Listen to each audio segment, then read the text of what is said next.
संजय भाऊ आणि कुंदाताई भिसे गेले 7 वर्ष हा उपक्रम चालवतात। अनेक विविध कार्यक्रम ते दरवर्षी चालवतात आणि पिंपळ सौदागरची सेवा करत असताना हा एक उपक्रम आहे। याच्यामध्ये कसं आहे की तुम्ही सर्वसामान्य व्यक्तीला तुम्ही यायचं, नुसतं तुम्हाला तुमची जी इच्छा दान असेल ते तुम्ही करायचं आणि घेऊन जायचं। एखादी नाही दिलं तरी त्याला नाकारला जात नाही। हा खूप मोठा मन कुंदाताई भिसे, संजय भाऊ भिसेंचं आहे।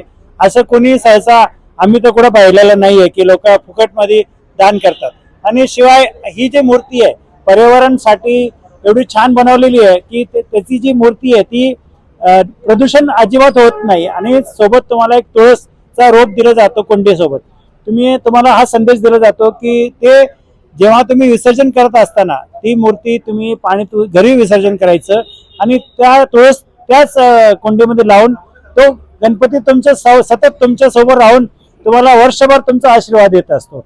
हा उपक्रम एवढा छान आहे आणि लोकांना एवढं आलं की आज 200 लोक सुरू झालेला उपक्रम आज हजारांच्या वरती गेलेला आहे। तर मी ह्याबद्दल कुंदाताई भिसे, संजय भाऊ भिसेंना खूप खूप शुभेच्छा व्यक्त करतो। आणि त्यांनी हा जो उपक्रम चालवला त्यांनी हा उपक्रम सतत चालू ठेवा ही मी त्यांना शुभेच्छा व्यक्त करतो।